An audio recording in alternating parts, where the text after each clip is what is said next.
So fire away, ask what you want. I also have some names. These guys won't do you much good because they're all dead. Uh-huh. But these are the rangers that were working before the war, the Second War, when I worked for Forest Service in them days.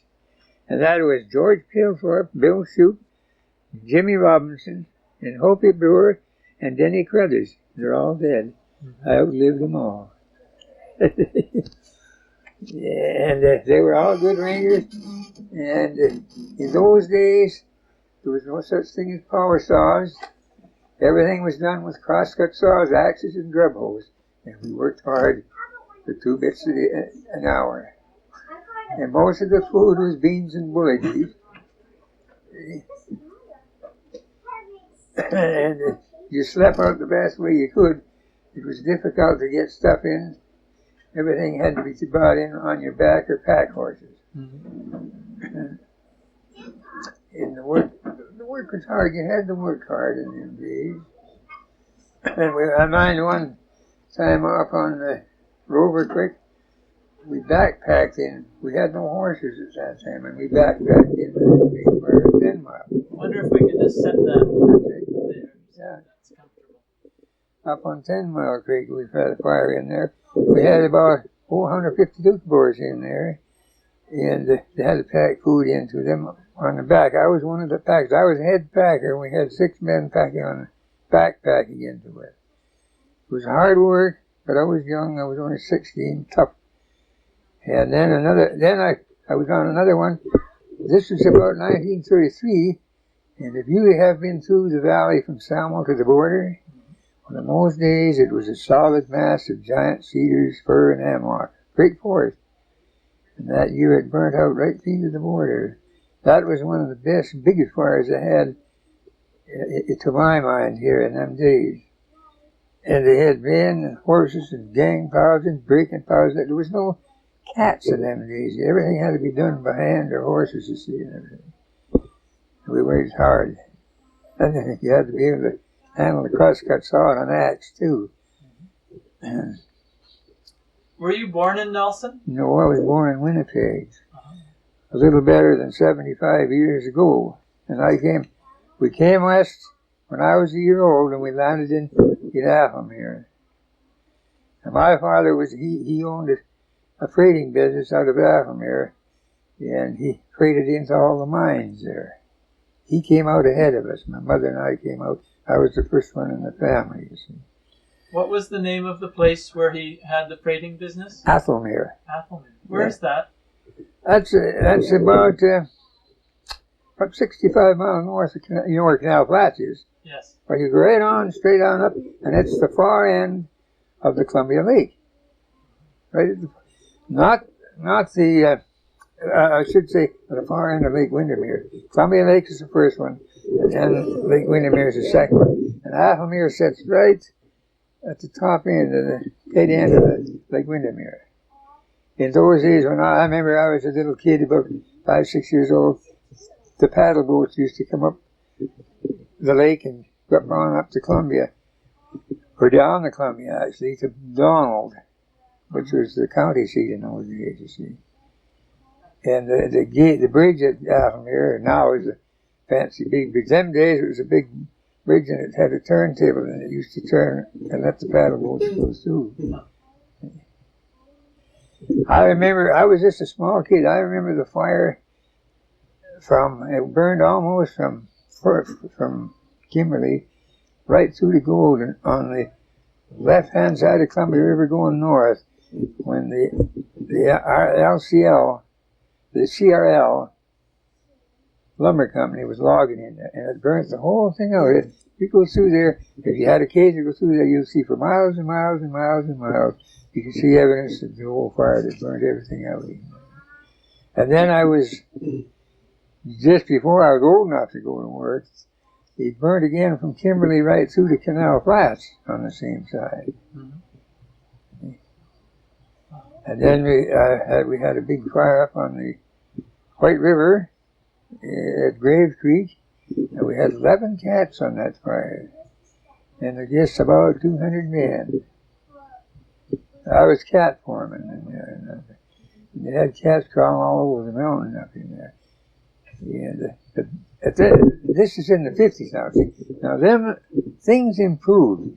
They've got bikes, they got better food. They still use horses to pack with because the terrain was too rough for trucks and that, you see. And they worked hard, but then you got to the point where you weren't working 20 hours a day. You know, you worked 12 and 14, and then they changed shift for you. See.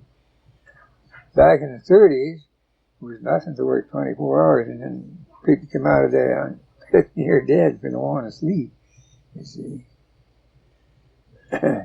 How did you get from being in the East Kootenai as a young boy to fighting fires for the Forest Service? Well, I've always been an outdoorsman, liked the forest and everything. So when I came down, I went from the East Kootenai from Southwest down to Kamloops in there. And by that time, the Depression had just begun to start, the 1930s Depression. And I got a job, just a kid, in the second cook in a big relief camp kitchen in Kamloops. And I cooked all the meat, made all the stews and soup, which is a simple job for anybody could think. I worked there for 2-3 months and made a little money.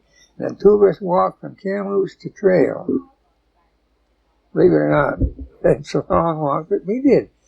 We came over the Santa Rosa Summits. That's before they built the Blueberry Possum Road, you see.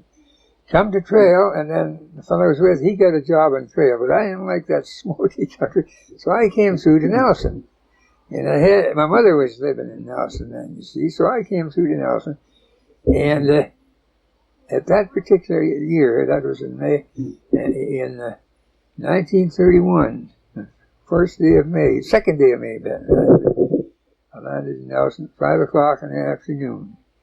And that was a comparatively dry year, and they were calling for men from everywhere, and I went firefighting. And that year, I don't think I left a day. I worked every dang day for that year firefighting, everywhere. Up here at Bayonne, up on the head of 5 Mile, up Redfish Creek, back at Salmo, all over the country. You went wherever you could go, 2 bits an hour, but we were doing, we got a few hours in, and them days you could work 18, 20 hours. They didn't complain about it, you see. Mind you lost a little weight and hard enough, I can tell you. How large were the crews then? Well, I worked on one crew. I was foreman, night foreman on one crew, and I had 75 men on night shift. There was 270 men in that fire, and it burnt out all the wheat and wine country. That's up Sheep Creek, back of Salmo. And I had 70 men just on a night shift. And I think there were about two-thirds all Dukenburg people. Usually there was hundreds of them here then. And then I was on a 10-mile fire, and they had 180 men on that fire. Took lots of men and days. We didn't have any machines. After that first summer, when you'd come to Nelson and you fought fires all summer, then what did you do in the fall? I went to work for North American Mines. And I went out here to work. There were diamond drilling on the Wisconsin mine property out on Midge Creek. And I was out there all fall.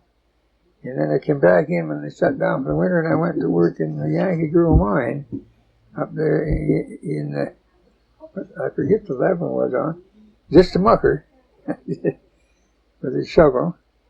And I worked there all that winter, and I come out of there in the spring, and I got a job with T.H. Waters as just labor. He was a construction man building houses and all. I worked for him for part of the summer, and then the fires got bad, and I could get more money out of the fires by working more hours, so I quit and went back fighting fire again, you see. And so I knew the country pretty good, and then it got so that they'd call me out.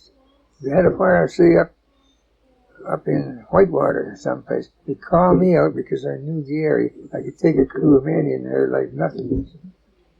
And that's how I come to stay with them. And then, as time went on through the 50s, they were looking for men for foremen for slash camps. In them days, they had several slash camps over these cooties through here. They'd have 10, 15 men and a foreman out there with this. By this time, power saws had come into being. And they'd clean the areas along the logging slash along the logging roads up, cut it all up, pile it, and burn it, and clean it all up, you see. And it kept many men in work, you see. If I remember right, I got $290 a month as foreman and my board, something like that. And the men got about $270 a month. And they got their meals, you see. So they did pretty good for that time. This is when then things got better as you went on. So I worked for quite a while on that, and then but this time I'm married and I have a family, you see, and they got to go to school. So I wasn't making quite enough doing this work to keep the family in school and everything. So I quit them, and I went to work for Rock Gas Propane, piping houses, delivering gas, and I gained about $100 a month doing this. And I worked for them for about 2 years. And then they come and asked me to go back to the Forest Service, you see. And they offered me a little more money. So that by this time, they were starting up this here silviculture in the district, which is treatment of trees, you see. And they were putting in this tree marking, like cruising and marking together. And they wanted me to take on a crew and boat. So they offered me $380 a month plus my expenses. So I took it. And I had 5 men on the crew to start with, plus the vehicle, plus, maybe $2,000 worth of equipment, pumps, all this stuff. And then we traveled all over to different places in the district to timber sales. And we'd mark them either for cut or for seed, depending on the condition of them. And at the same time, we cruised them. And they got just about an 80% cruise that way, you see. So we pioneered that silviculture in this district, you see. When did you leave the propane company to go back for that to do I that? worked for them just about, not quite a year, and then they come and ask me to come back, you see. What year was that? Do you remember? That was about 1958, I guess it was. Something there. I'm not quite sure. I have to go back and look. And I put 6 years in at that, at the silviculture. And then, this government business, you see, I didn't have a ranger's qualifications. I was just a supervised foreman, or a glorified foreman. So some of these rangers, they thought that wasn't right. It should be a ranger in charge of them crews. So by this time, I'm in charge of 2 crews. I trained another man for a foreman, and he took another crew, and I was sort of over them. And then the rangers, they figured, well, that isn't right. Foreman shouldn't be in charge, should be a ranger. So I lost that standing, and I had to resort back to about, I think it was $289 a month I'd be getting as a crewman, you see. So I said, the heck with that. And then there came an opening in the building for a custodian, which paid almost another $100 a month. So I asked for it, and I got it. He's still working for Forest Services. So I worked on that for about, 6, 7 years in there. And then this here BCBC outfit took it over. Mm-hmm. So I went back to Forest Service. And this time, I went back working under a fellow by the name of Buster Barnes.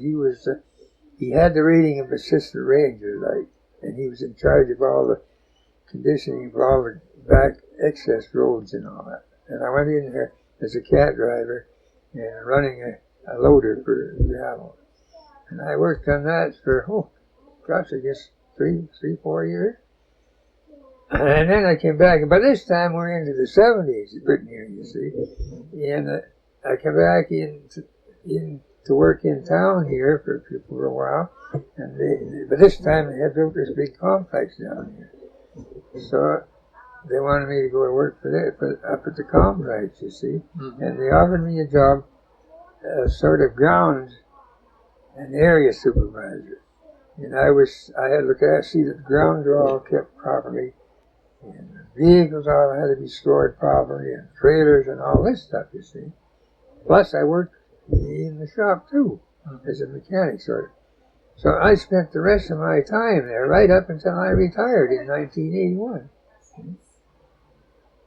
But I delivered a heck of a lot of stuff to fires because they needed extra men, you got extra money. See? And by this time, when you're working for a wage, then you see, and if you got a job like somebody wanted the man to take a truck to Golden, and you could do it in your spare time, you didn't do it by the hour. You took a contract and you delivered it for so much.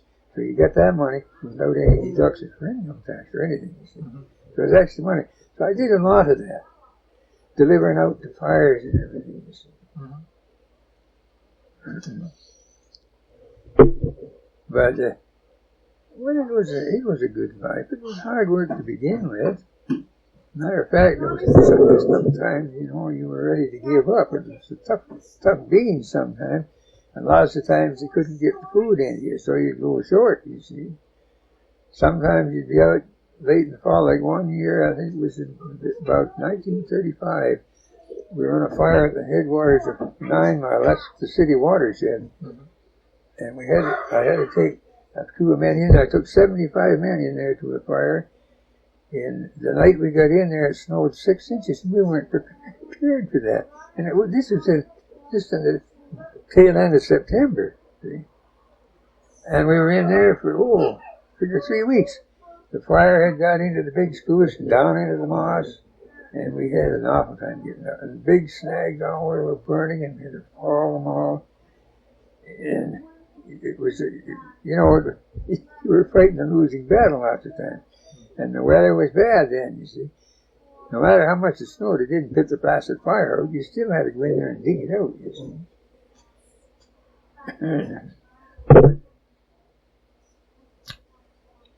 Now, what else does it need to know? Did you work for the Forest Service on trail maintenance? Yep. And keeping up the trails? Yeah, if you can remember back, maybe you weren't here when they decided to build the Salmo Crescent Cutoff from Salmo over. Board of Trade had to see it all this foolish government stuff. So we cut a trail. I cut a trail with a crew of men right over to the top, right up to the top of Summit Creek. And this Crescent crew come in from the other side to meet us there at what they call, at Summit Lake. They call it Bridle Lake now. And we cut the trail right up that creek. I cut trails up Rover Creek, right into the foot of Copper Lookout. I cut trails up 10 Mile Creek. I built roads up 10 Mile Creek as a cat. What was the purpose of the trails? Access trails to get into these areas where there was good stands of timber. If they had a good trail, then they could get pack horses in a hurry. And you you had a big fire in the back, way back in there, and there was a good trail cut out in there. And they decide, well, they'd send a small crew in, and they'd radio back if they needed more men. Well, say they needed 150 men. It didn't take long to get 150 men going if they had a good trail, and they'd get in there. And the pack horses had no trouble. They could go right in there and do a quick job of getting in there. So that was the idea of having good trails.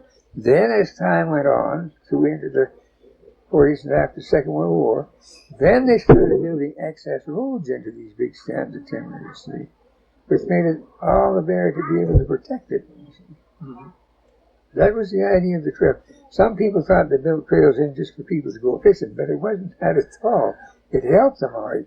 But the idea was to get trails into these stands of timber and timberlands so they could get in there if they had to, you see. And then, say, for instance, they wanted a big stand of timber cruise. A cruiser could go in there with 4 or 5 men and their equipment, pack it in there, and take horses to pack the equipment in. And they'd have no trouble getting in or out, you see. That was the idea of the access trails and everything. Did you work in the Nelson Ranger District? Always out of here. I have worked in other districts when I was on this tree marking business, that you'd go over, probably have to go over and give them a hand or something. But 90% of the time, right in the Nelson district, where it went right from the boundaries just this side of Osuis, right through the Golden, into Tin Bastard Lake country. Can you tell me a little bit about the forest rangers you mentioned before, George Palethorpe? Well, George started with the Forest Service as a young man, and when I met George, it was in about 1933. I went with him up to Lardo. He spent most of his time. He was assistant ranger in Lardo. We went up in there to look at some cedar poles and stuff with George. I was just a young fellow. I was about 16 then. And then, I didn't work with him occasionally around in different places. We went out one place out, Salmo, and George agreed, everything had to be meticulous. So we went out, we were going to pick out a campsite for tents, you see. And I remember we spent 2 days there. George ran around with the transit, and these tent places, and they never used it anyway after he got it done. But he was a good guy. He was a great big tall man, about 6'2". He's dead now. He died not just this long. His son-in-law is Glenn McIntosh. Have you met him? Yes. Glenn will tell you a lot about him. And Glenn also worked for Forest Service too. Now, old Bill Shoup was getting on in years when I worked for him. But he was a hell of a good guy to work for. When you went out with Bill, you knew where you had, he treated you right, and he was one of the head rangers in here. And then he retired. And after that, I never had any more to do with him. You see, you lost lose track of him. You see, and then Jimmy Robinson, he was the ranger in the 30s here, working out at the warehouse and everything. He looked after all the equipment. Jim's dead now too. But he was a good worker and a fair guy. These old guys, the old rangers were good guys to work for. They weren't like these new guys. You know, they knew what they were doing, and they were fair with you. They'd come to you and tell you what they wanted done and explain to you what you wanted. If you didn't know how to do it, they'd take you out and show you. These new guys, a lot of them don't do that. In fact, they're not rangers anymore. They're managers and all this thing. The Forest Service in those days was like a big happy family. Everybody knew what the other guy was doing, you know. And then there's Hopi Brewer. Now, Hopi was the head ranger in here in this area. And I never seen much of Hopi Brewer because being the head ranger, he passed the borders down. So I saw him occasionally and met him. He was a nice old fellow. And he died sometime during the Second World War. I don't know when he passed away. I know he wasn't here when I came back. And then there was Denny Crothers. Denny, he started in the 30s as just an ordinary patrolman. He was a young man then. And he worked with him as a patrolman and as ranger's assistant sort of thing up until the war began. Then he went overseas. And then I never saw Denny from then. I was overseas for 4 years. And then I was back. I came back in the tail end of 45. And then I went to work for the Suffolk Spruce Mills at Donald for a couple of years. And then I came back. I was away from here 10 years. And then I came back. And by this time, Denny they changed all the methods and everything. And they had assistant rangers then, you see. Like, that George Palethorpe was the class of assistant ranger at that time. But they didn't really have him. He was just sort of a ranger's assistant, sort of. He was a ranger, but not quite a full class ranger. This is the way it was. After the war, then they came in with this assistant ranger bit. See? And that's what George was. Denny was too. And he was a good ranger. He never got any farther in the range. I don't know why. He was a clever man too. But he worked right up I think right into the 60s, or beginning of the 70s, and then he died. Now, whether he had a heart attack, I don't know. He passed away suddenly, and that was the end of it. See? Where was the office for the old Nelson Ranger District? You know where the building is now, the new building? Yeah. That's where the old one sat. But it was a narrow building, and it had it was like 2 stories. The bottom half was a storage warehouse. Everything was stored in there, like picks, shovels, saws, you name it. It was all stored in there. the better stuff like radios and things like that, it was all stored upstairs. And on the front, from Lake Street up, they had a ramp that went up. And they could wheel stuff up and down that ramp. And then and of course in them days, they had fire pumps too, you know. Back in the 30s. And they had lots of hoses. So they'd bring their hoses in, because you'd see the pack horses come in lots of times into the end of the road, loaded with hoses. Throw them on the trucks, bring them into the warehouse, and then they'd lay them up and down the ramp there to drain, see? And not only that, the ramp was handy, they had heavy stuff that could wheel it up and down. Mm-hmm. Upstairs, they had the radio room, like they have now, only it wasn't quite as unique as it is now.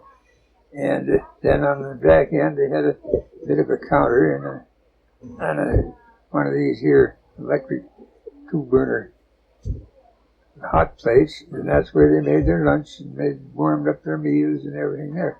And the radio man on fire scene, they had to sit in there freaking all hours of the night to listening to the lookout man, you see, for radio calls coming in for fires. So did you ever work as a lookout man? I never worked as a lookout man, but I've been back into the lookouts, helped take stuff into the lookouts. I've been on copper.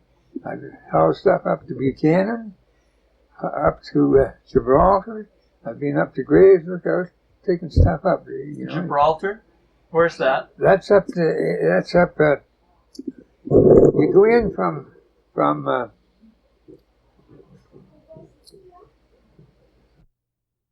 Canal Flats up to Kootenai River, and then there's the Gibraltar Mountain there.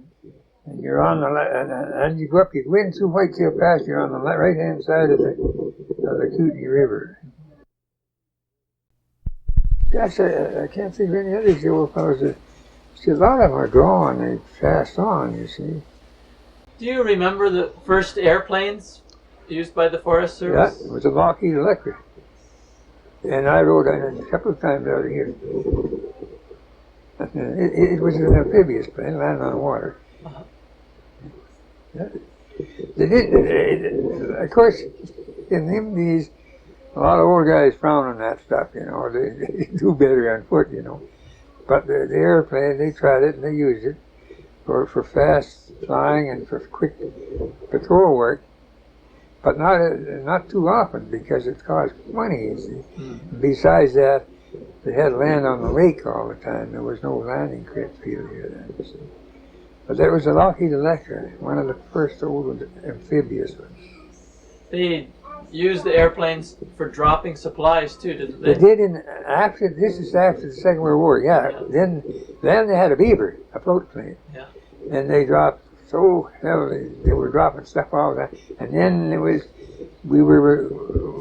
had to take what they called familiarization flights. So every once in a while, there'd be 5 or 6 of us guys have to go and fly on the Beaver to familiarize ourselves with the areas. And like crews working out, cutting trails, building roads, they drop food. And then, of course, if they got fires, like we had a fire in the 60s up on 5 Mile, just close to their water intake. Mm-hmm. And they had quite a fire there, and they took all the city crew off, put them up. But they took us guys like go up as foreman because we were experienced. And then they had the Beaver drop all the supplies in. Did they use parachutes? Yeah. Oh yeah, okay. Yes. Oh sure, you couldn't drop it like a pump. Everything had a chute on it. Mind you, sometimes they didn't open properly and they'd go down. Like I've seen them little fire pumps just in pieces after they dropped from 700, 800, 1,000 feet, you see. Lots of places you couldn't get in low enough, you see. And sometimes the damn chutes weren't packed right and they wouldn't open. But 90% of the time they'd open and they'd drop them in there. Now, mind you, they didn't put them right on target all the time. There'd probably be a wind and they'd drift. So it meant that after a drop, you had to pack them, some of that stuff, a half a mile or better, you see. And not much of it broke. I have seen lots of things like, and you had to be careful how they packed it. Like if they had a bunch of eggs, you didn't pack that with a bunch of other food. because the eggs might get broken. They were all packed in blankets and everything. I've seen eggs, 2-3 cases of eggs dropped, and every one of them is broke. Awful messy. And I've seen pumps come down, get all bashed up. And then other times, you'd swear to heck they were going to get bashed up, and they were perfect. They'd come down, get caught in a tree, and just be hanging 3 or 4 feet or so above the ground. Do they often get caught up high in the trees? Oh yeah. Lots of times it's pretty hard to come in where there's a fire. They can't drop them in the fire area, so they have to get away from the perimeter of the fire.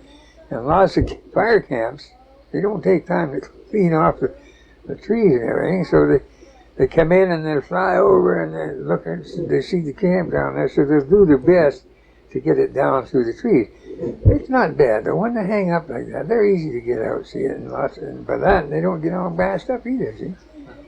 But it isn't often. They used to get them right through them trees. Like some of them guys, like the guy we had flying the beaver, he flew in the Second World War. He was pretty handy at that stuff. He died of cancer later on, and then they put another man. I didn't know him, so then they went to helicopters, from the beaver to the helicopters, and from then, of course, they didn't have the trouble. They could hover all the time. You see. Can you tell me a bit about the boat that the Forest Service had on the lake? Oh, the old Marvelous number 3 or 5. They had 2 or 3 of them, but the Marvelous number 3, I worked for a little while for the Walton Boat Building in the 50s when I first come back from Don. When I come back from overseas, I came back to Nelson in 50, you see, in the spring of 50, and I worked for a while for Bert Walton. I knew the old man before in the 30s. He ran the business then. Yeah. He was quite an old guy, and they built some wonderful boats then, but I didn't work for them. I just knew them. When I came back in the 50s, I went to work for Bert over there, and we built a few of them lap-strake cedar boats, you see. And then, of course, outfits would bring boats in for repair, and they had the Marvelous. They brought it in. And Bert and I had to take all the ballast out of her, out of the bottom. It was all cement blocks with handles on it. They got all out, and then it had a lot of rot around the keel streak. So we had to remove that, and we had to lift her out of the water.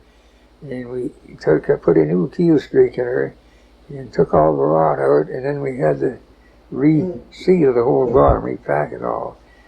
And then we did a paint job, a cleaned her all, paint job up. The gray, black, and white is what the color was on her. And put all the ballast back in her, and so they used to use her on the upper part of the lake and down. Now I'm not sure, but I think the Jones boys got it in the end. When you first went to fight fires along the lake in the 30s, were there boats that the Forest Service had then? Yes, they had some Walton built boats. They were built especially for the Forest, a little extra length and width. And then we had some river boats. They had some big flat-bottom river boats they used, and you could take 16 men in one of them boats with a 34-horse motor or Johnson outboard and take them up the lake, and they used to take them across the lakes to fires. But they were big boats. You've probably seen them. There's one down the road here, just down the road here on the right about a mile. It was up in there it's been there for a long time. But they were built with a taper to both ends, and they were square on the end. They had flat bottoms with a fairly deep keel streak. And that's what they used to haul men and supplies back and forth, you see. And then they had three boats in Nelson here. They were cedar planking, and they held that you could get 8 or 10 men in them and supplies. Plus I think they had a 35 or 40 horse Johnson on them, plus the oars and everything, you see. Mm-hmm.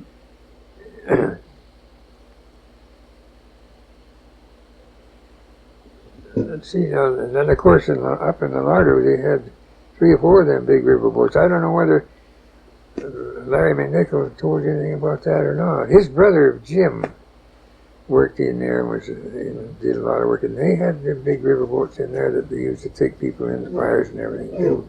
Who ran the Amabilis? I don't know who the guy. I never did get to know who ran the Amabilis.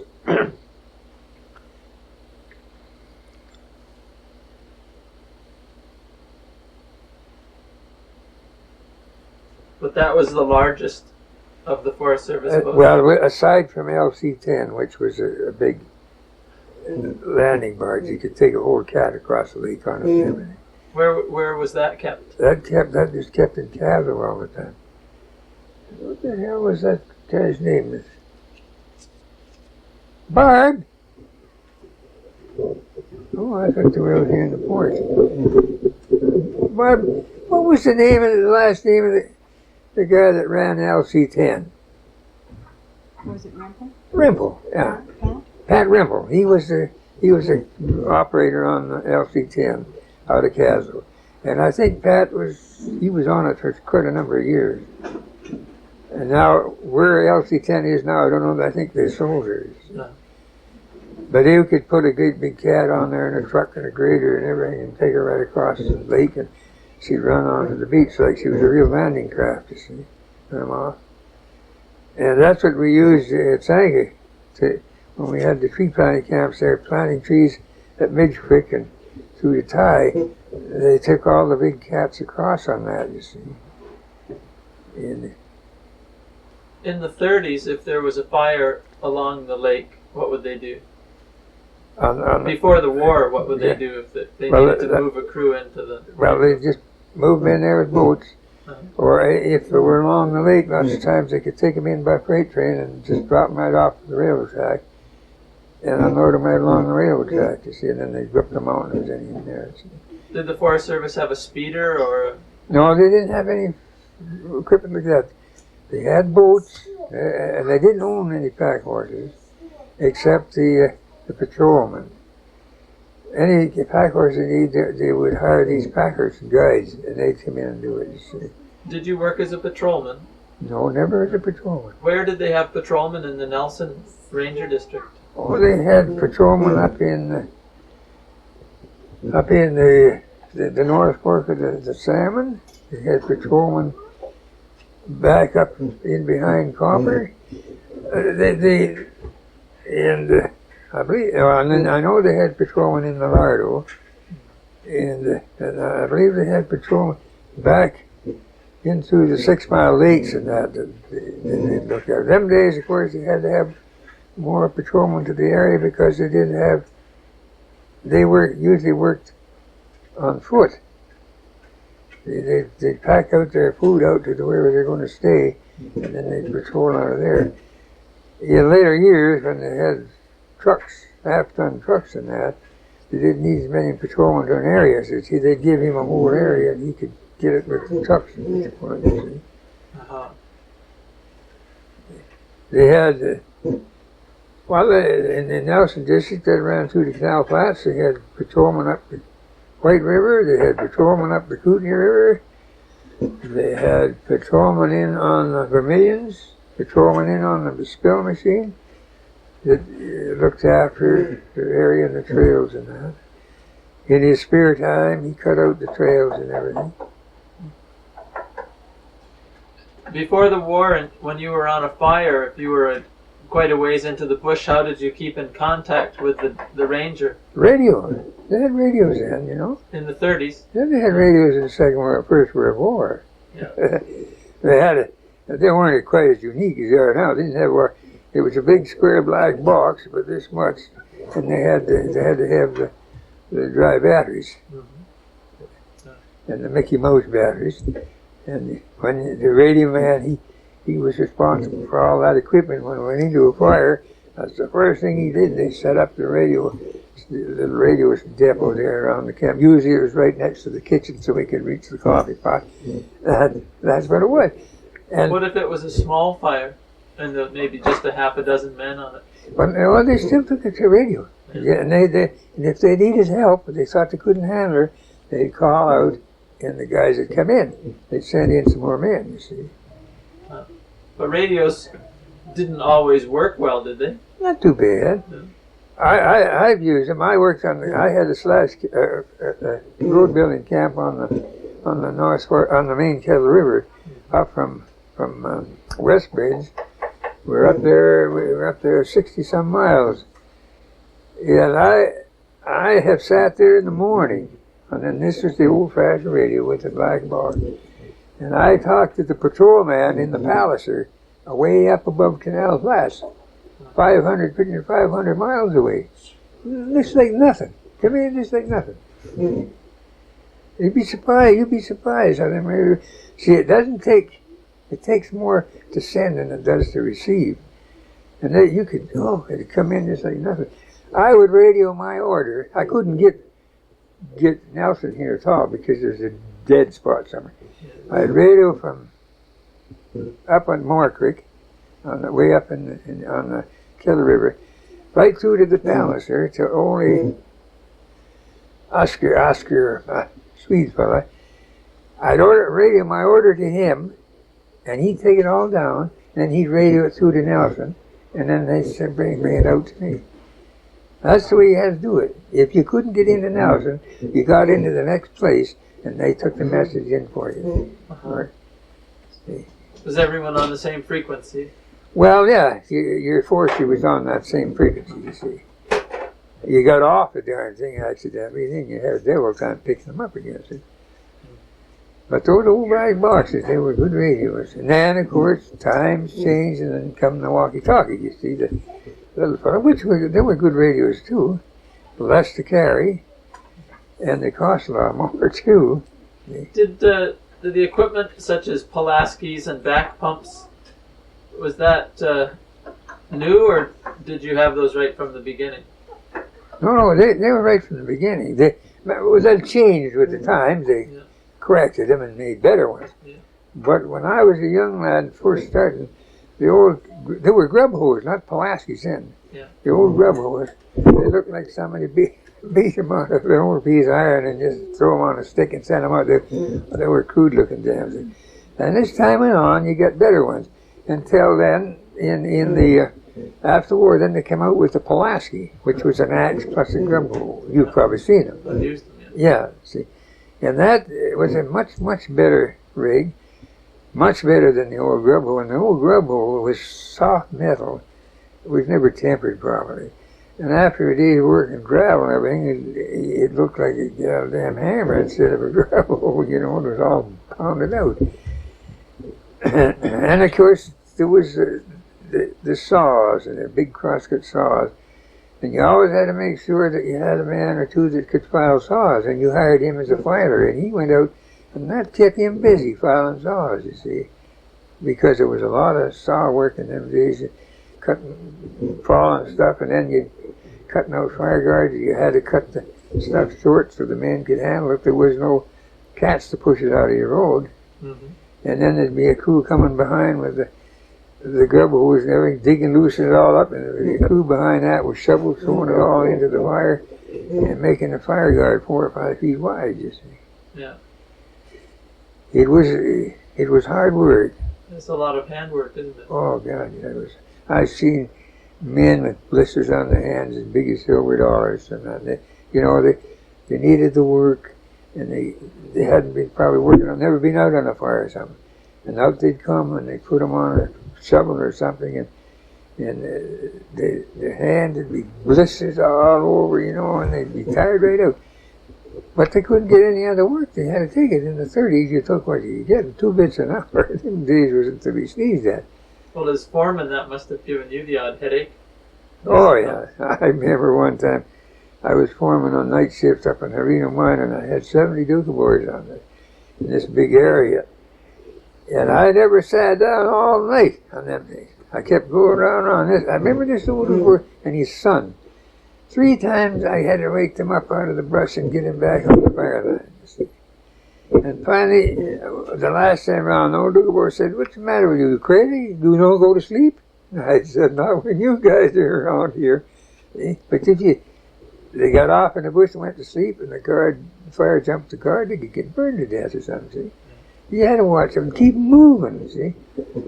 But it was a tough job. And then I guess then you'd get a bunch of guys that were really good. You could depend on them. They'd work for you. Another time I was on a big fire at Graves Creek, up at Graves Creek, and that's right across the river from the Gibraltar Lookout. And I was on the cat I was cat foreman, and I had 11 cats on me, and I was working night shift sometimes and day shift, and I had 10 Indians that were working as sort of roustabouts amongst the cats with axe and power saws and that to keep cutting snags out of the road and everything. And the guy said to me, he said, "You're a foreman on that cat crew tonight." He said, "You take them Indians, you'll never get any work out of them." He said, "But," he said, "take them out of here." And those guys worked their heads off for me. And I got talking to them, see, and some of them were old men, some of them. And some of them had knew my father when he worked up in Attleboro. They were from around the shoe swap nation, see. And I said, "Well, my name's Broadfoot too, you know." "You're Sam Broadfoot's boy?" "Yep." That's all I had to say. They went to work for me, and they worked their hearts out. And they loved night shift, because as soon as night shift was over, they'd go down and they'd eat their full. They couldn't even move hardly. Crawl back in the bush and sleep all day, and that's what they liked. Night shifts, they'd go back and they'd work all night for you. See? But as I say, in the area, like you're on like you got 11 cats to look after, plus 8 or 10 Indians and a few white men. And you got to see that the cats are going where you want them to go. And believe me, it keeps you busy, especially when you're on foot. You don't have anything to ride on. Keep around up, keep these guys moving, and tell them where you want the guards and everything. And then, of course, you meet some of the guys that they're getting tired and cranky and grouchy, and you have to placate them, you know, and try to, you know, cheer them up and give them a little hope. But it's not all, you know, feather bedding. It's hard work. And dangerous at times, isn't it? Yes, I remember on a fire we had on the south fork of the Salmon River. Not a very big fire, but it was hillside, and there was a lot of snags in there. And I remember one night we lost 3 men on them snags. How did it happen? They burn off at the bottom, and that's what they call widowmakers. They're silent. You'd be working there, and one of them big things burn at the bottom. Or the wind hits him, and he comes over just like a ghost. Next thing he's got you. We lost 3 men then, 2 in one snag and 1 in another. One night. So then we had to change our method and keep them away from the fire at night. Until we got all, and they put them out in the daytime cutting snags. You see. And it took a lot of work, because a lot of them old snags are as hard as iron, and they had to cut them with them crosscut saws, you know. It was hard work. And a lot of the guys weren't expert sawyers or anything like that, you see. And it took time to get them down and clean them out so they weren't dangerous. You missed it. You should have been born then, see. I often say I was born 70 years too late. I would have sooner lived 100 years ago. It was much better then.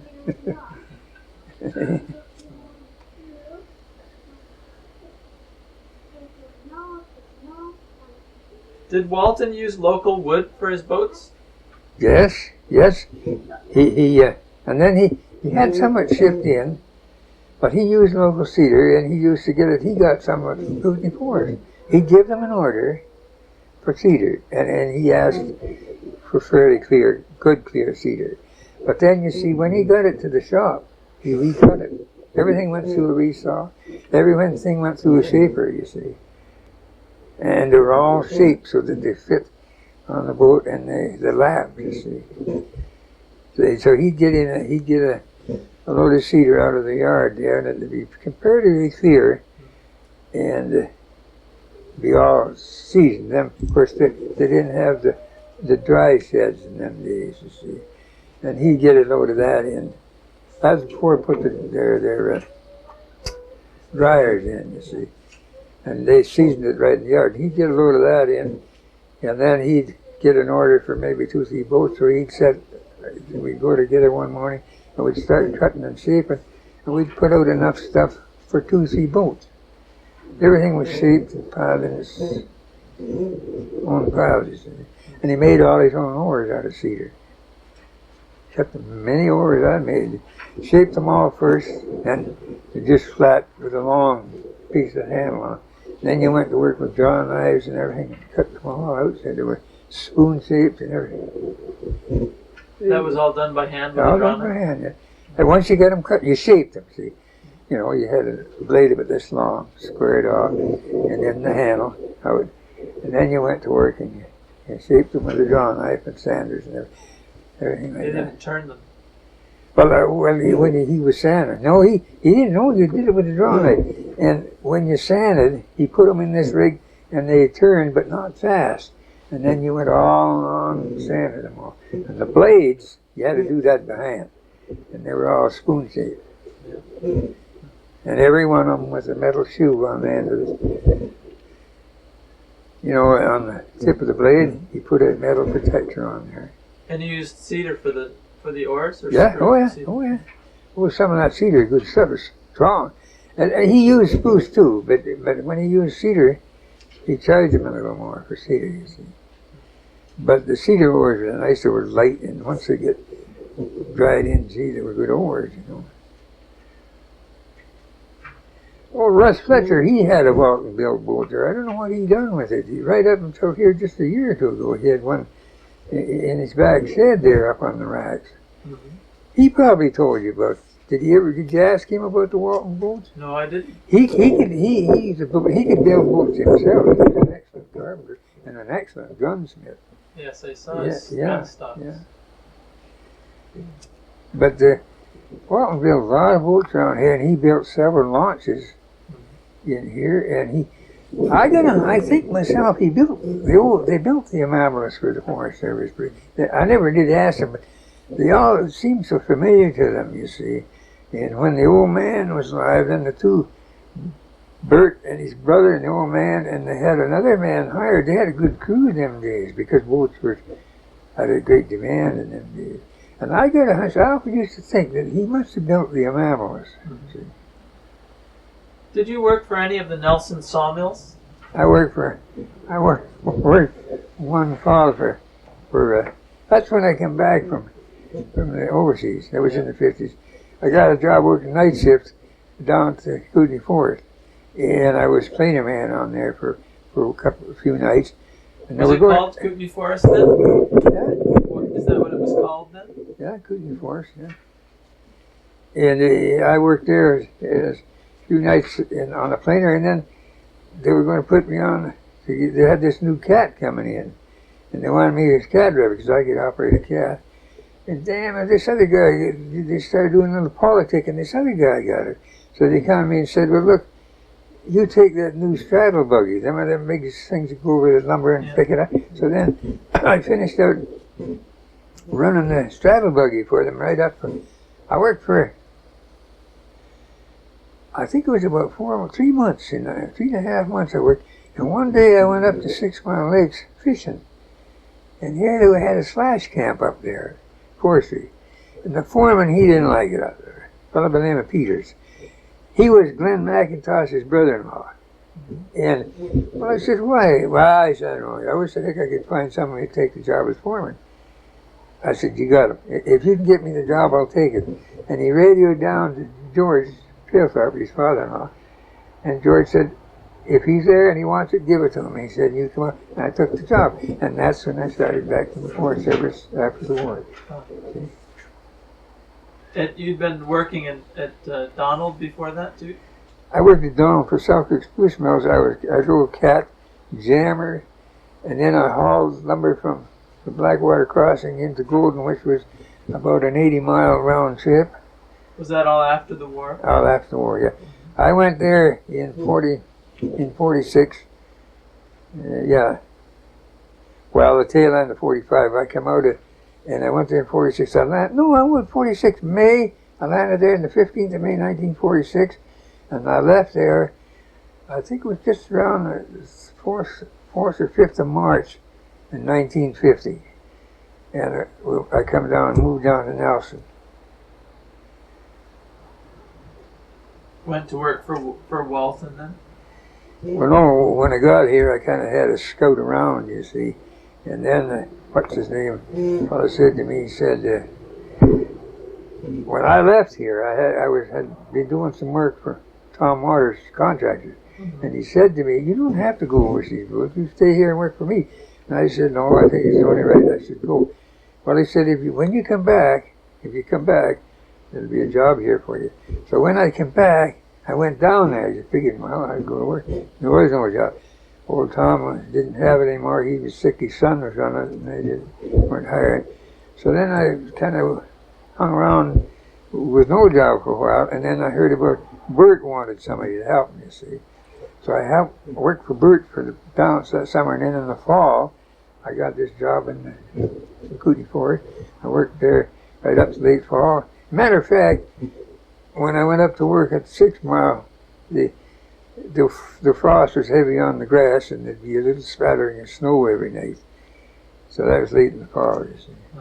And then from then on, right up till I left them to work for Rock Gas for a while. I worked for Rock Gas for a year and went back to work for Forest Service. 33 years I put in for Forest Service. And from 1950 on? Yeah. Matter of fact, I was getting pretty good. I could pretty near handle the head ranger's job. Did you ever think of applying for an assistant ranger's job? I wrote the exams, and I failed the damn thing by 1 point. And I asked for a recount, and they wouldn't give me one. So I said, well, what the hell. So then I just went on as a disregarded labor. And one day the assistant district forester came to me and he said, "Ruth," he said, "when you wrote them exams," he said, "they only failed you by 1 point." He said, "Why didn't you get another count?" And I said, "They wouldn't give it to me." Well, he said, "You've got enough experience and enough know-how." He said, "Take the assistant ranger job.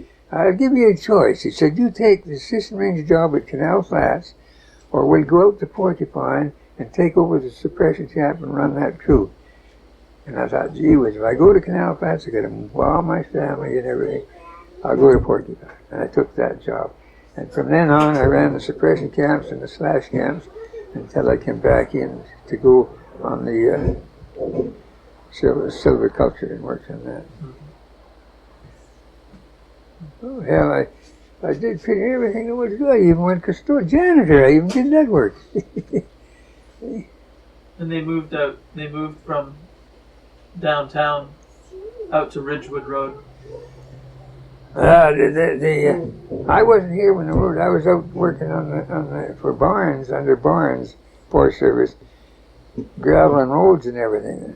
So that's when they bought that piece of land and put the buildings and everything and moved out. And I started there in the spring of 1970, out on there. And they had been there just about a year then. Someone was asking me about the origin of the old Forest Service warehouse in Nelson. Well, sir, I don't know when it was built there, because when I came here, I landed here in 1931, and it was here then, see? Mind you, it was a bit of, like out in the woods there, the back of that building was all brush and alders and everything down that alley, and all out this side toward Fairview was slough and brush and trees, and they were fighting to get roads and streets through it. And it was comparatively new, but I think it had been there at least 5 years before I come there. Do you know if it was built for the Forest Service? As far as I know, yeah, I think it was, because it's always belonged, that piece of property's always belonged to them, you see. And then when they remodeled it, that was in the 50s, they started remodeling it.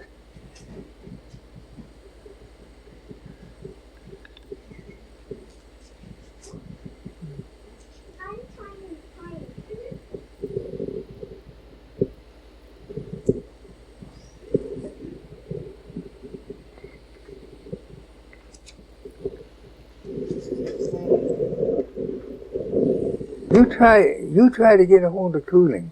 Yes. Try him again, because he's probably just over at Texada Point at Christina Lake. And he probably come home because he's got a garden in there. Somebody's got a water in there. I'd try it.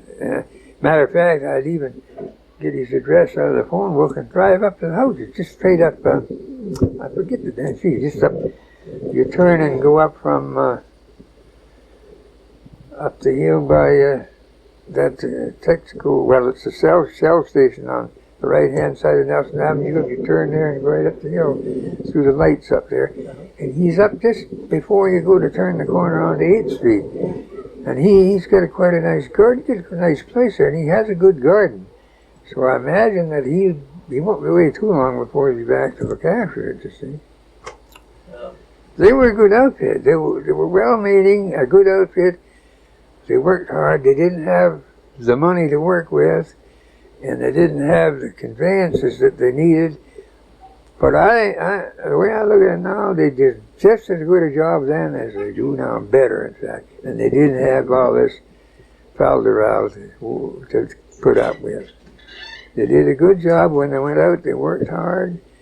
There was none of this stuff. You know, the guy now would say, well, you guys are going to do it. I'll see you when you come back. The ranger went with you and saw that you did the job, helped you do the job. If you needed men, you got them. But in the Depression, the firefighting budgets were quite tight, weren't they? We have 2 bits an hour, and all you got was beans and bully beef, and sometimes you didn't get that. But men didn't complain as long as they got a lot of it to eat. See? When a fire order went out, you got bacon, beans, bully beef, jam, prunes, stuff like that, CPR strawberries. There was none of that, no fresh fruit or nothing went out, you see. Everything was canned or in crates or dried. You were lucky if you got eggs. If they were easy to get them in, you got eggs. Did you ever go out on a fire and get stranded without food? Yeah, we was standing up here in fact, we were stranded 3 days in Pass Creek, but it rained so bad they couldn't get into us. And finally, it rained and put the fire out, so we came out. And we had a heck of a long way to walk because they couldn't get into us, but the roads were so bad.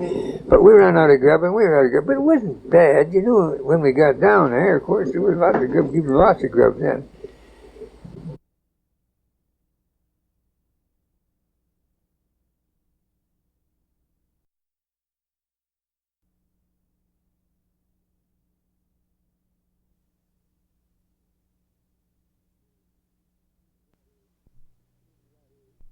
If you got eggs, if they were easy to get them in, you got eggs. Did you ever go out on a fire and get stranded without food? Yeah, we was standing up here in fact, we were stranded 3 days in Pass Creek, but it rained so bad they couldn't get into us. And finally, it rained and put the fire out, so we came out. And we had a heck of a long way to walk because they couldn't get into us. But the roads were so bad. But we ran out of grub, but it wasn't bad. You know, when we got down there, of course, there was lots of grub, even lots of grub then. But, and I remember I was up in Whitewater one time, and we were short of grub. Not completely out. We had lots of bread. And when you start eating dry bread and drinking coffee, no milk or sugar. But the guys didn't complain much. They not like they do now. Some guys grumble, you know, but most of them took it in good stead. And they did their job.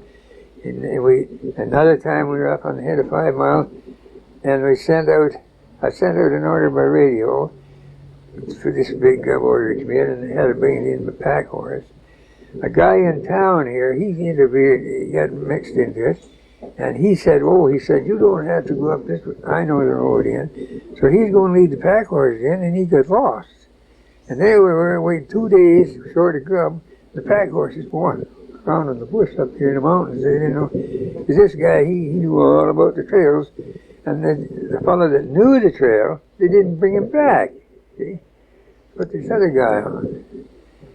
And we were short of grub then, but not completely out. We had enough to keep us going for a little bit. See?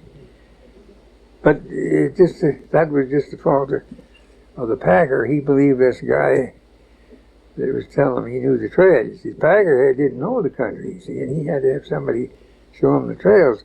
But the guy that I sent the wire out and told him to get this man give him the name and everything. Go and get him. He'd bring him in. They didn't do that. They get this other guy. He said, "Oh," he said, "you don't need him. I know the trail." He didn't know the first thing about it. Get lost. 6 horses and 7 horses. And then the guide all lost up there. It took them 3 days. But they had to go right back, figure to Nelson, and then get on another trail. And finally, they got through. At least they had food to eat while they were lost. Well, they did, yeah. Yeah, they sure did. Yeah. But we were short. We didn't have any. We're out of bully beef. We had a few beans, and we had a case of prunes left, and lots of bread. So we weren't really. We wouldn't have starved to death for a while, you see. But that's when the cook starts to complain. He ain't got nothing to cook, you see. Yes, I've been out of grub most of the time. Short of grub, but never completely out. I don't think the only one time that we were right out, and that was on Pass Creek, and up in Gander Creek. But that was they couldn't get in the trucks in because the road was so bad, rushed out, you see. And they couldn't get nobody. They didn't have anybody to backpack, so they had to come back to Nelson. So it left us up there for almost 3 days with no grub. And as a matter of fact, when we started to walk out, we come into a small LinW4 settlement there. They fed us, and boy, I'm telling you, it tastes as good, some of that soup and bread they give us. But that's about the only time they didn't give up on you. They tried to get stuff into you to help you. I mean, you send a radio call out for it, and they do their best to get it into you. Whereas nowadays, gosh, lots of times you get set on the back burner for a day or two, you see. So they got somebody willing to go to something like that, you see. Did the Forest Service maintain cabins in the Nelson region or Nelson district? Yeah, they had cabins on White River. They had cabins in the Kootenai River, and they had cabins in the Palliser. And they had cabins up at Blue Lake in White Swan, Whitetail Lake. What were the cabins like? They had little log cabins. They'd hold 8 or 10 men, and there was a stove. And usually what happened, the patrolmen used these cabins in the summer. See? If they were cruising at a place like that in the fall, well, then they used that as their cookhouse. And the men stayed in tents, you see. Yeah. Oh, yeah, they had cabins all over. Did you have to build cabins on occasion? I never had to, no. They always had a special crew that could build log cabins. They built cabins in Connor Lake. They built cabins up the what the hell do they call that river through Fernie? The river that comes out through Fernie there. I can't think of the name of it. But they built cabins up in there, up on the Goat River. Goat River? And the Goat River, that's out of Crescent. Yeah, they had cabins up in there. Yeah, they had cabins all over the place. And you know a funny thing, later on, in the 60s and that, they went out and they burned a lot of them down. Because they said hunters would get out in them cabins and they'd set fire and get fire. So they burned the damn cabins down. I don't think they should ever have done that. They should have left them. And they had cabins in the Palliser. They had 3 cabins in the Palliser. And another thing, lots of them were used by the guides and the hunters in the fall, you see. And cruising crews and surveying crews would use them too, you see, when they knew they were there. They were handy. And the men that built them, they did a good job. They were good builders, good log builders. A lot of them were Swedish fellows. They were good at that hand axes and everything, you see. Yeah. Yes, I often think I wish to live it over again, you know. It was a good, healthy life.